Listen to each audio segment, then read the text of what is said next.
You are listening to the It's Logical podcast, Episode 2, Roswell. When I was in my mid-20s, I found myself between apartments and asked my grandparents if I could stay with them for a couple of months. They were thrilled to have me.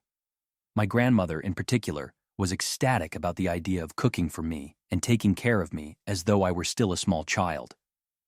My grandfather wasn't as outwardly enthusiastic, but I could sense his excitement too, especially once I started helping him in the garage on weekends.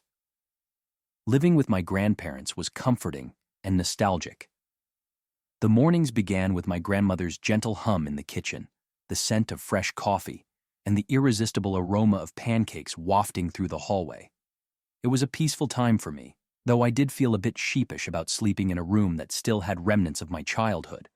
Old posters, a faded desk, and a lamp shaped like a football.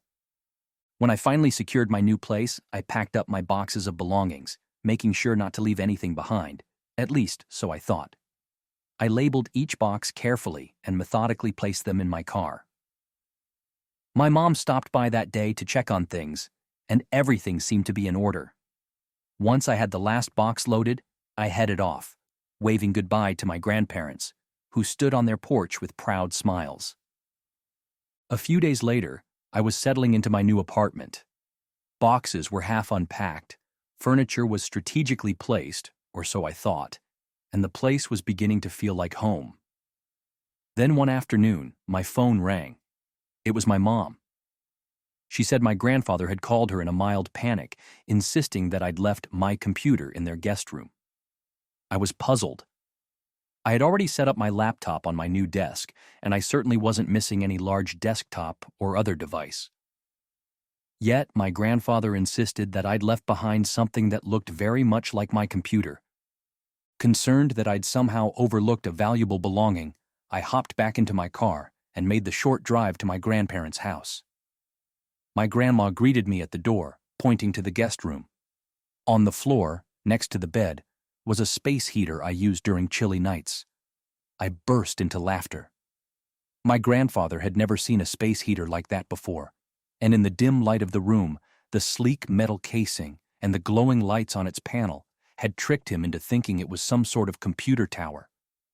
In reality, it was nothing more than a humble appliance designed to keep me warm. After this comical mix-up, I found myself reflecting on how we sometimes misidentify objects when we're unfamiliar with them.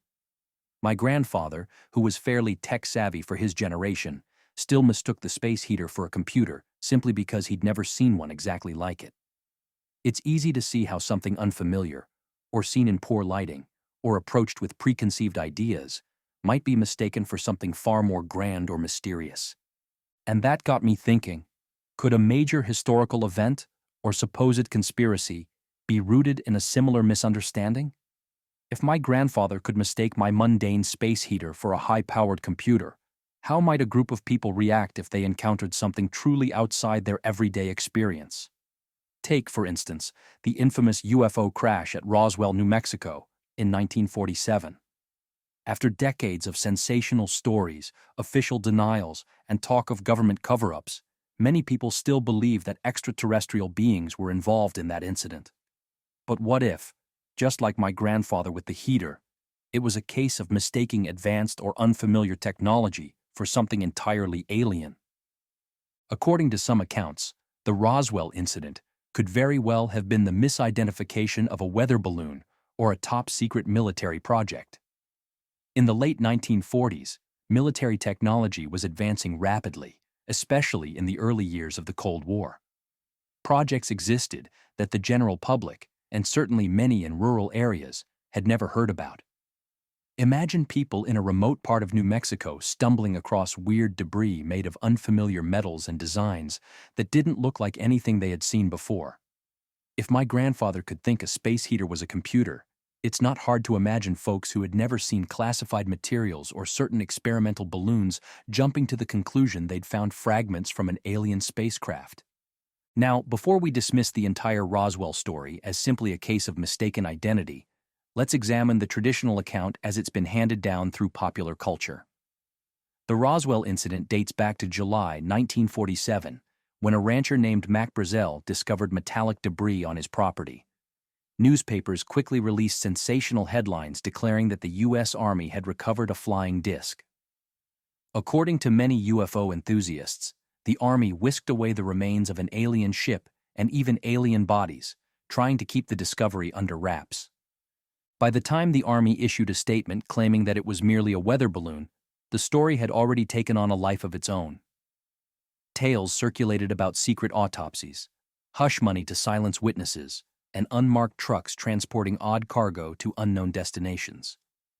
Over the years, the Roswell story spawned books, TV specials, and even entire museums dedicated to the notion that extraterrestrials had indeed crash-landed on Earth. The smoking gun, for many believers, was the fact that the military initially announced they had found a flying disc, only to change their story. If the debris was merely a weather balloon, why all the excitement and confusion? As UFO researchers pointed out, a weather balloon seems too mundane an explanation for the exotic materials witnesses claim to have seen. Some described incredibly light but extremely tough metallic foil. Others mentioned beams with strange symbols and hieroglyphic-like markings. The contradictory official responses only fueled suspicions of a cover-up. It's not hard to see how this might have snowballed into one of the biggest government conspiracy theories in America. After all, secrecy and misdirection were rampant during the beginning of the Cold War. The U.S. military was indeed testing new equipment, like Project Mogul, which involved high-altitude balloons designed to detect Soviet nuclear tests. Such programs were classified, and the government had every incentive to keep them under wraps. In this environment of secrecy, it's understandable how easily rumors of alien technology might take root, especially when combined with the public's fascination with space travel following World War II. But as fun as it is to imagine little green men stepping out of a flying saucer, or men in black suits scouring the desert for cosmic debris, it's worth revisiting the idea that we might have a simple case of mistaken technology. Consider what happened in my grandparents' guest room. A curious shape and an unfamiliar design led my grandfather to misidentify my space heater as a computer. Now extrapolate that to a context where the locals had never seen advanced military hardware, and you can see how the same kind of confusion could arise on a much larger scale. Throw in a few sensational newspaper headlines and government secrecy, and you have a recipe for lasting mythos. In an effort to keep the legend alive, UFO enthusiasts often point to various pieces of evidence said to be found at or near the crash site, pieces that don't conform to conventional explanation. One story describes the discovery of so-called memory metal, a material that could be folded or crumpled but would return to its original shape without a trace of a fold line. Another thread in the Roswell tapestry mentions a substance resembling pure aluminum foil, which was extremely light yet difficult to bend or tear. People who handled it remarked on its bizarre properties and claimed it was unlike anything produced by earthly manufacturers at the time. According to certain investigators, these metallic fragments were more pure and more technologically sophisticated than any alloys humans had at their disposal in 1947. That alone, they argue, proves the existence of advanced extraterrestrial engineering. However, skeptics counter that the military was working with new alloys and materials, especially within classified projects. Aluminum had been widely produced since before World War II, and though we might be talking about specialized or refined versions used in cutting-edge prototypes, it's not implausible that the government possessed metal foils or composite materials that most civilians had never seen. Additionally, the secrecy surrounding such projects was paramount.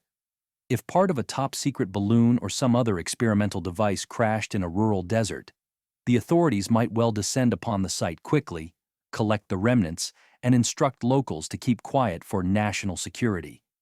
That alone would appear suspicious to those watching from the sidelines. The less the officials explained what they were doing, the more the rumor mill churned out theories of aliens and spaceships. In many ways, the government's coy response only fueled the public's imagination. Another piece of purported evidence that keeps the Roswell narrative alive are the testimonies from individuals claiming they saw alien bodies. One widely circulated story speaks of small humanoid figures, grayish in color, with oversized heads and large almond-shaped eyes, being carted away from the crash site. Yet skeptics argue these could have been mannequin-like dummies, used for tests in high-altitude parachuting or other experiments. Others suggest they might have been burned or decomposed remains of any number of terrestrial creatures, distorted by the harsh desert sun. Then there are the official documents or supposed leaked memos that detail alien autopsies or references to extraterrestrial biological entities. While such documents fuel the fervor among the believers, critics have pointed out numerous instances of forgery or hoaxes. Some documents have suspicious date formatting, or they reference operations that didn't exist at the time. The UFO community remains divided over the authenticity of these materials, and the debate rages on, further fueling the mystique of the Roswell incident. The longer the story went on, and the more interviews that were conducted over the decades, the more contradictory some of the accounts became. Witnesses revised their statements, memories faded or warped under the influence of media coverage, and new sensational stories emerged to fill any gaps. This is not unique to Roswell. It's a common phenomenon in many historical mysteries, where the clarity of events gets muddled over time. In this environment, it becomes nearly impossible to fully separate fact from fiction. Now, let's address the alternate explanations that could prove this was not a flying saucer. Perhaps the simplest is the official government line. It really was a weather balloon, or a top-secret balloon from Project Mogul. Skeptics of the alien story argue that if there were actual extraterrestrial technology involved, why has no irrefutable evidence ever surfaced? In our modern age, we can analyze metals down to the atomic level, test for isotopic ratios that would indicate an extraterrestrial origin, and conduct advanced forensics on any recovered materials. Despite decades of searching, no one has come forward with undisputed proof of otherworldly material. Another alternative explanation points to the psychological and cultural context of post-World War II America. This was an era of newfound fascination with outer space and the possibility of life beyond Earth. Science fiction was booming. Pulp magazines and radio shows were enthralling listeners with tales of Martians, rocket ships, and cosmic adventures. Thus, when an unusual incident occurred in a place like Roswell, the public imagination was primed to interpret any anomaly as an alien event. Coupled with the government's understandable secrecy regarding classified projects, this cultural lens provided the perfect environment for rumors of a crashed flying saucer to flourish.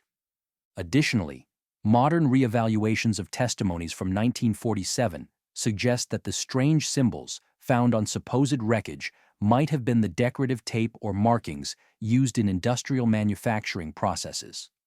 Some have even proposed that these were bits of tape with designs resembling flowers or geometric shapes, which witnesses, in the heat of the moment, interpreted as alien hieroglyphs. When you consider how a simple piece of unfamiliar tape can morph into alien script in the retelling, the parallels to my grandfather's space heater incident become quite clear. An ordinary object, filtered through expectation and excitement, becomes something extraordinary. Regardless of where you stand on Roswell, whether you believe aliens did crash land in the desert, or you think it was nothing more than a weather balloon fiasco, there's no denying its impact on American culture. The event helped usher in the modern era of UFO enthusiasm, sparking countless investigations, conspiracy theories, and pop culture references. Even the term Roswell itself has become shorthand for government secrecy and clandestine operations, regardless of whether aliens were involved. In my own experience, after that space heater incident, I've always tried to stay open-minded yet cautious whenever I encounter claims of mysterious phenomena. It taught me the valuable lesson that we can be fooled by our own expectations or lack of knowledge. If my grandfather could mistake an ordinary space heater for a high-tech computer, then we can appreciate how easily eyewitnesses in 1947 might have mistaken advanced military equipment, unlike anything they'd encountered, for an alien spacecraft. The Roswell story, in many ways, acts as a cultural mirror. It reflects our hopes about contact with life beyond Earth, our fears of government secrecy, and our fascination with the unknown. It also demonstrates how misunderstandings can evolve into legends that endure for generations. Whether you subscribe to the extraterrestrial explanation or lean towards the weather balloon theory, it's crucial to keep a balanced perspective. Now, as we near the end of our exploration, I encourage you, dear listeners, to look at multiple explanations before drawing any final conclusions about Roswell. While the idea of a downed alien spacecraft might feed our imaginations, and, let's be honest, it's quite entertaining to consider the possibility, it's important to remember that stories like these often come with more mundane, yet perfectly plausible, explanations. Even the biggest conspiracy theories can arise from simple misinterpretations, secrecy driven by national security concerns, and the sensationalizing power of the media.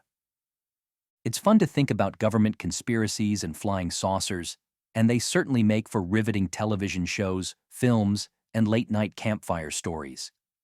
But that fascination belongs largely in the realm of fiction, unless or until we're presented with concrete proof that truly stands the test of scientific scrutiny.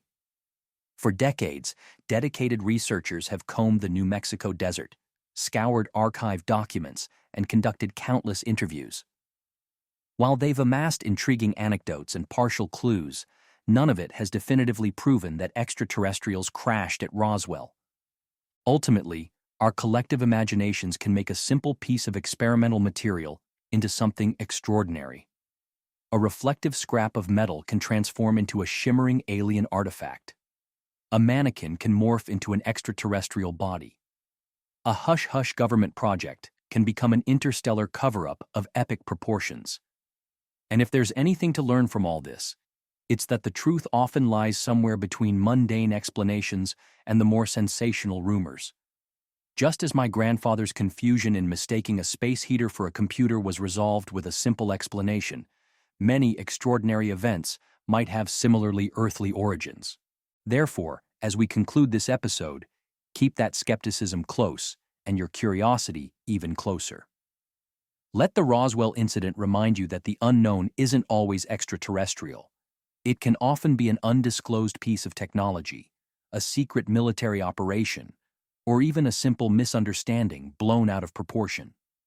By approaching stories like Roswell with both an open mind and a critical eye, we stand a better chance of discovering what actually happened, or at least ruling out what probably did not. Thank you for joining me on this exploration of the Roswell incident. Next time you hear someone talk about aliens or government conspiracies, remember my grandfather and his amusing space heater slip-up. A fresh perspective and a bit of patience can unravel the most perplexing mysteries, or at least point us toward plausible explanations. After all, as fun as it is to imagine cosmic visitors descending upon New Mexico's desert sands, sometimes the truth is far less extraordinary. But that doesn't make it any less important or worth pursuing.